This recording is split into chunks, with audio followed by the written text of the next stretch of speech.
friend. Good evening. Today on one of the important topic of criminal law, anticipatory bail application. The provision of anticipatory bail application is provided in section 438 of. If you read the provision section 438, you will not find the word anticipatory anywhere. Therefore, it as a pre means the bail application is so as to protect the liberty of person. As we know, 21 of the Constitution of India, every citizen is having a fund of his life and liberty. His liberty should be protected.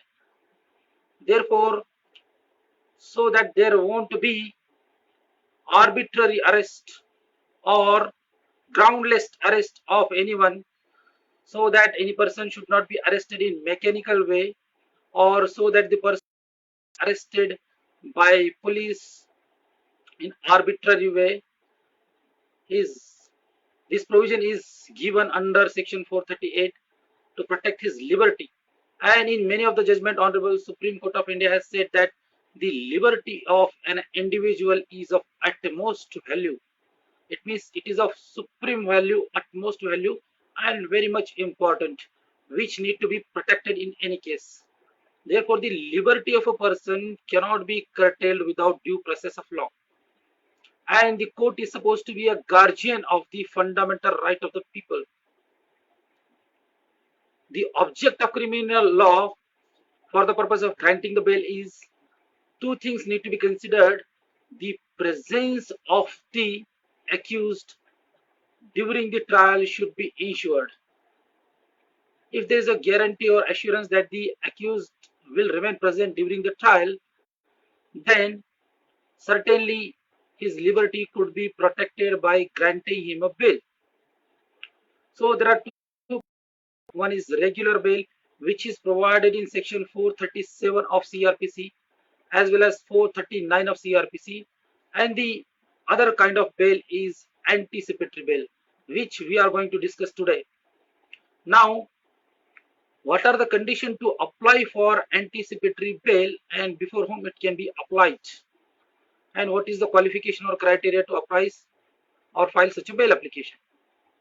Number one, the person who has been labeled or who has alleged to have committed an offense and who is likely to be arrested in non-bailable case, non-bailable offenses.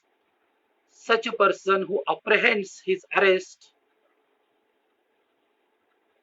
and who has a reason to believe that he is likely to be arrested in offense of non-bailable offenses. In that case, such a person can knock the door of the court.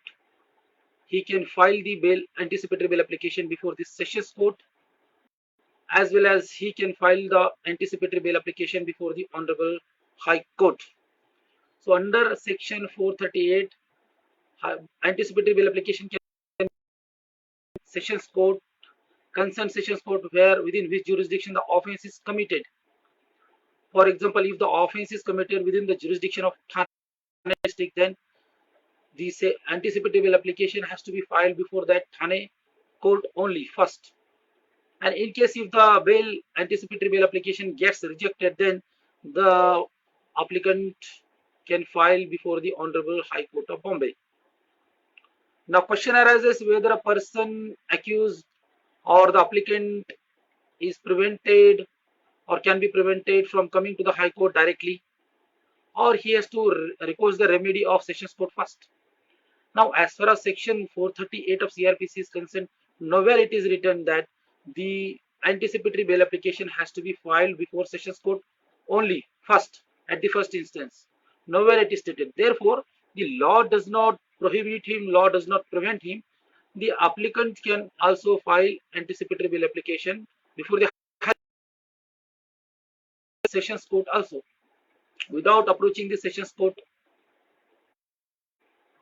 However, however, the High Court is already burdened with a number of cases. Therefore, it is advisable that if the alternate remedy is available, that should be recourse first.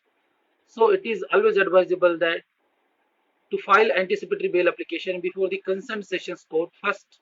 In case if it gets rejected, then the party can always approach the Honorable High Court. On the contrary, suppose a party, the applicant who files anticipatory bail application before the Honorable High Court first, without recoursing the remedy before the Sessions Court, then in case such a anticipatory bail application is rejected, then he cannot file the anticipatory bail application before the Sessions Court, which being a subordinate to the Honorable High Court. Thereafter, he has to move the anticipatory bail application before the Honorable Supreme Court only. Therefore, to avoid this exercise and the lengthy process, and to save the time to record, he is supposed to record the remedy step by step. Therefore, it is advisable to him that he should approach the Sessions Court first, thereafter to the Honorable High Court. Now, number of friends, they discuss, especially non-lawyers, they say that whether registration of FIR is criteria to file anticipatory bail application.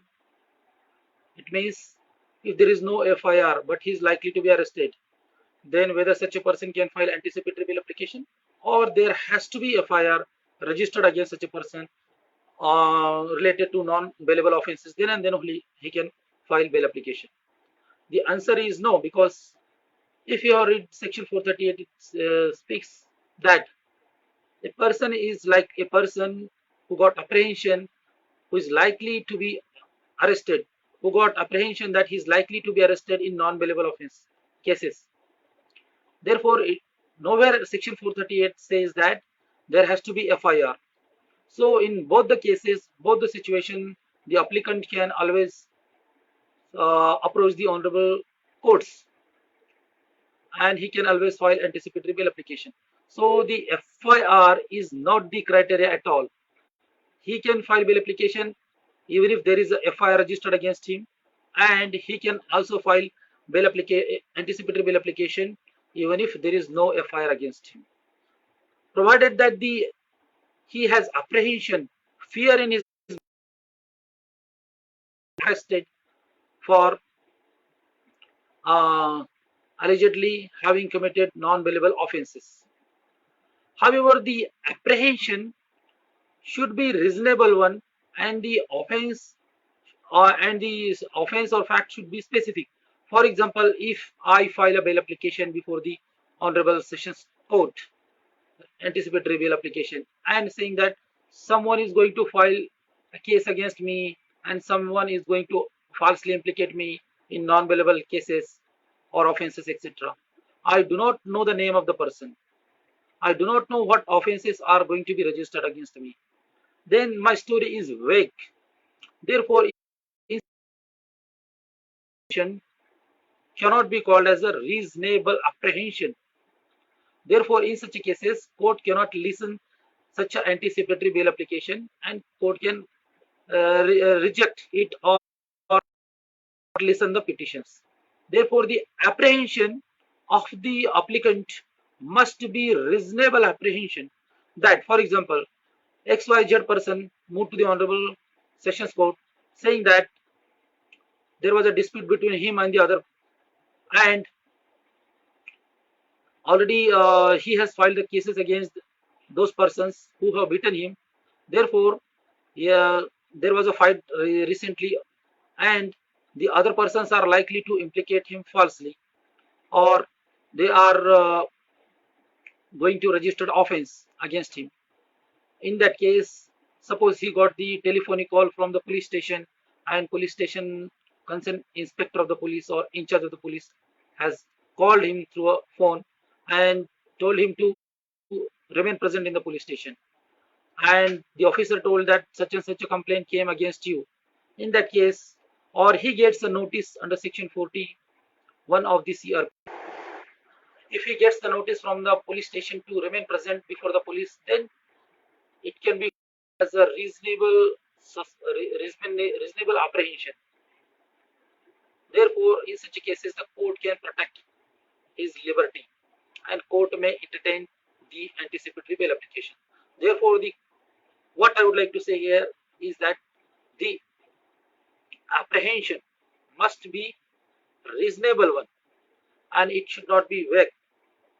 And the offense which he has pleaded must be specific. Whether there is a FIR against him or not, that is also not relevant. However, he should have a reasonable apprehension, and he should have a reason to believe that a complaint has been made against him, or he is likely to be arrested by the police. In that case, always he can move the Honorable Sessions Court or High Court. The purpose or object of anticipatory bail application is to protect the liberty of person. As the liberty is of very much importance. In Siddharham Maitra's case, the Honorable Supreme Court has said that liberty of an individual is of utmost value. Therefore, if a person's liberty is going to be curtailed, if he gets arrested, then not only his liberty will be curtailed, but the great ignominy and his reputation will also be at stake. So the reputation of not only him personally, but of his entire family may also ruin. Therefore, it is the duty of the court to protect the liberty of the persons. Most of the time, because of the political rivalry or enmity between two persons, they file a false and frivolous cases. They rob the persons. They try to register the offense against that person, and they feel happy if that person gets arrested. Therefore, in such cases, to protect the liberty of applicant, this provisions is made. Now,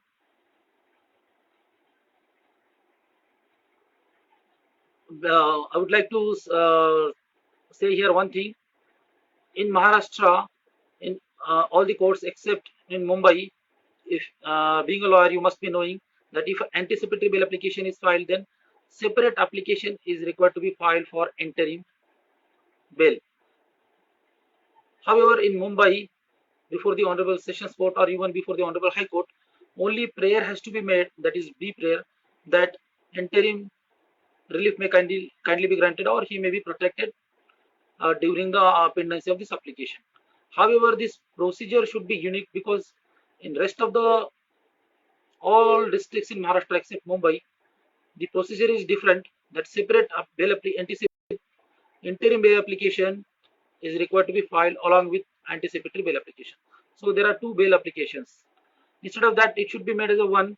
And what procedure is applicable at Sessions Court of Mumbai and the Honorable High Court of Bombay, that should be uniquely followed. That's my personal view.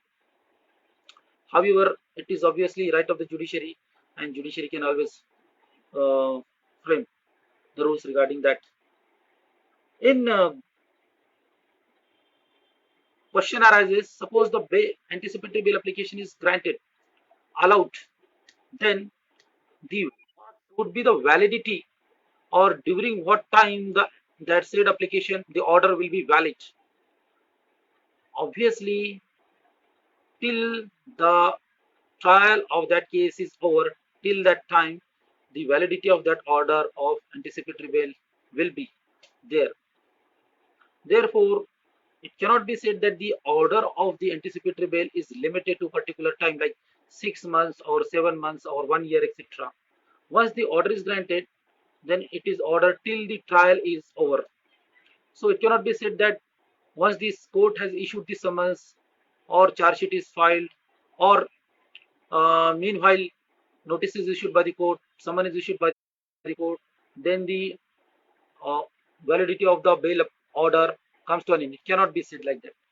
So there was a famous case of Sushila Agarwal and State of Delhi, in which the Honorable Supreme Court of India has decided that there cannot be, ordinarily, that is the wording, ordinarily there cannot be time limit, particular time limit like 6 months, 7 months, etc., for which the order of the bail application, anticipatory bail application, can be granted.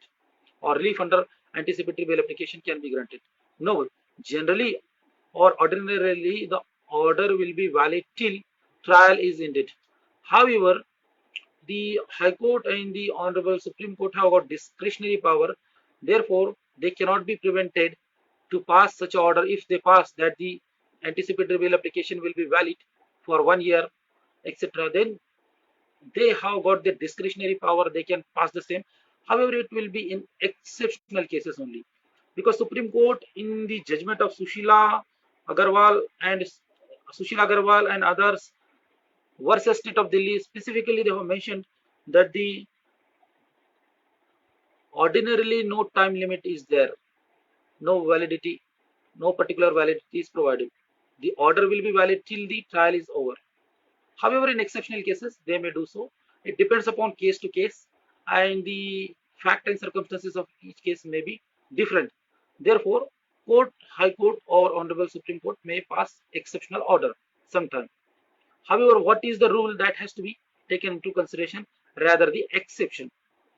Now, in Gurbakhsh Singh versus, in that judgment, the Honorable Supreme Court has said that no blanket order can be passed. For example, X person has committed a particular offense, for example, bribery. He can be protected under that offense. Suppose the order is given to him, then order has to be specific regarding that offense only, that crime only. However, the order cannot be blanket. If he commits another offenses, then his liberty cannot be protected. It means once the protection under anticipatory bail is granted to him in X offense, like 420, then the said person, even if the order is granted to him and he got the anticipatory bail application, his application is allowed, then if he commits another offense meanwhile or during, then always police can arrest him, because his liberty cannot be protected or extended to another or further offenses. Therefore, it will be to a particular or specific crime only, which is mentioned specifically in the order, and not to the future offenses.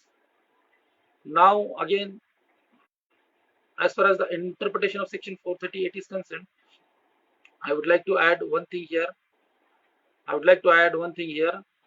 We generally say that once the Honorable Court has granted or passed the order of anticipatory bail application, then police cannot arrest, etc. No, this submission is very wrong, because why? The court, while passing the order, do not use such a wording that do not arrest the accused in respect of these offenses. Court never, because what the court never say like that. What the wording of statute says, that in the event of arrest he shall be released, means in the event of arrest he shall be released. Police cannot be prevented from arrest, but the moment when police got formal arrest, like you are under arrest, if they touches the body, because the word arrest has been very well explained and defined under the CRPC. It says that if police says that you are under arrest and that accused surrenders him mentally and physically, then he is under arrest.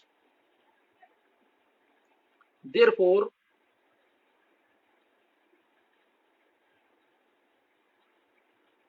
another judgment I would like to add here, Arnesh Kumar versus State of Bihar, which is very much connected and related to this case. Because why? In this case, the Honorable Supreme Court of India in 2015 has passed the judgment, said that certain guidelines have been framed in respect of arrest, and the court said that the arrest should not be done in mechanical way by the police, because CRPC says that once the offense is cognizable, then the police have a right to arrest the accused without the warrant, and police can start the investigation without the permission of the magistrate. Therefore, obviously, police have right in case of cognizable offense. But does it mean that in all the cognizable offenses, or in every cognizable offenses, police have to arrest mechanically, in mechanical way, without applying their mind, without justifying the arrest? No, because this is laid down in the judgment of Arnesh Kumar versus State of Bihar, wherein the Honorable Supreme Court said that the justification of arrest is one thing and the power to arrest is one thing. even if the law says that accused can be arrested by police in cognizable cases. However, police should apply their mind. Police should feel that really whether really arrest is required, because that is the action of the police is going to curtail the liberty of the persons. In that case, for example, if the accused is likely to run away, he is likely to sell out the property, he is likely to run away, he is likely to commit further offenses, or he will not be available during the case, or he is habitual, etc. In that case, police can arrest, and arrest in such cases will be justified. The reasons need to be mentioned, and before it should be given to the magistrate. Then duties also costed on the magistrate whether further custody should be granted or not, because not only the duties uh, casted on the police officer but also upon the magistrate. Otherwise, the disciplinary action can be taken for violation of the guidelines of the Supreme Court in Arnesh Kumar versus State of Bihar. In this case, it is specifically stated that not only the judgment is applicable in case of 498A cases, but it is also applicable in cases of all the offences which are punishable up to 7 years. And before arrest, the police officer is required to issue notice and call the person in the police station to record his statement. Without issuing such a notice, he cannot be arrested. Therefore, such a compliance of this Arnesh Kumar judgment has to be there. Indirectly, the judgment of Arnesh Kumar versus State of Bihar protects the liberty of the persons. Therefore, in most of the anticipatory bail application, people, even the honorable judges, they write that follow the versus State of Bihar this judgment as laid down by the honorable Supreme Court. It means all the terms therein and the whatever is stated specifically in that order of Arnesh Kumar need to be followed by police. And honorable Supreme Court has issued the notices to all the secretaries and the police that the guidelines of this Arnesh Kumar versus State of Bihar, this judgment need to be followed strictly.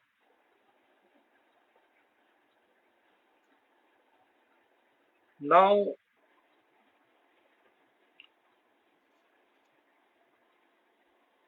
whether the presence of accused is required at the time of hearing of the anticipatory bail application, that is a question, interesting question.